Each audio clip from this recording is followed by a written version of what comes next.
Thomas the Tank Engine has worked his branch line for many years and knows it very well.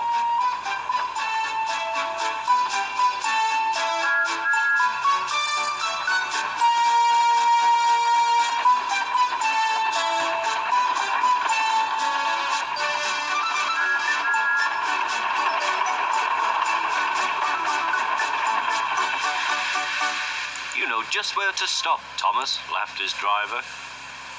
You could almost manage it without me. Thomas had become conceited.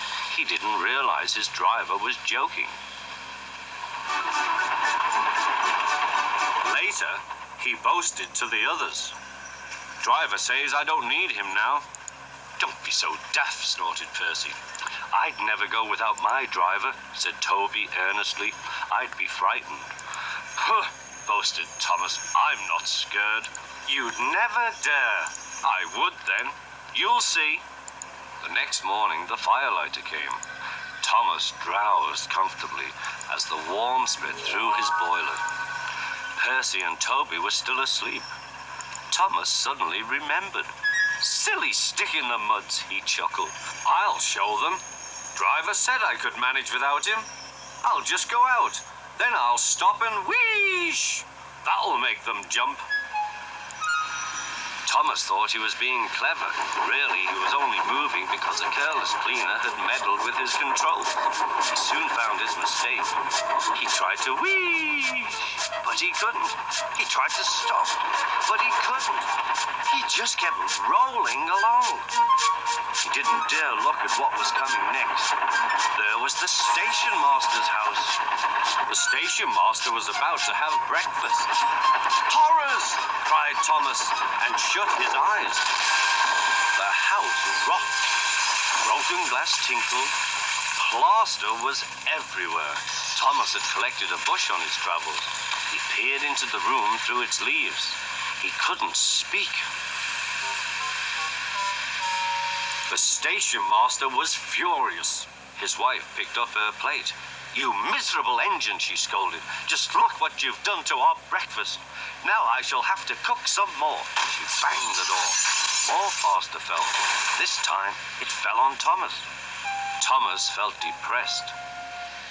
Workmen propped up the house with strong poles and laid rails through the garden. Meanwhile, Donald and Douglas arrived.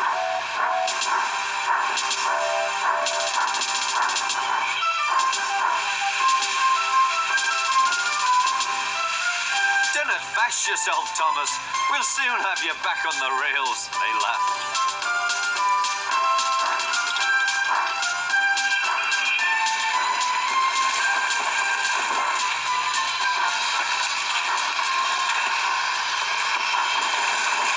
Douglas, puffing hard, managed to haul Thomas back to safety.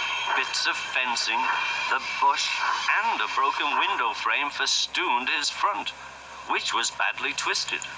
The twins laughed and left him. Thomas was in disgrace.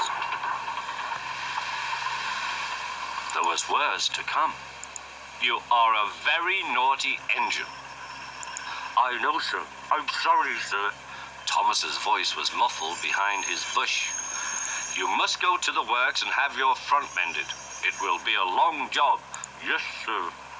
Meanwhile, a diesel rail car will do your work. Diesel, sir? Thomas spluttered. Yes, Thomas. Diesels always stay in their sheds till they are wanted. Diesels never gallivant off to breakfast in station masters' houses.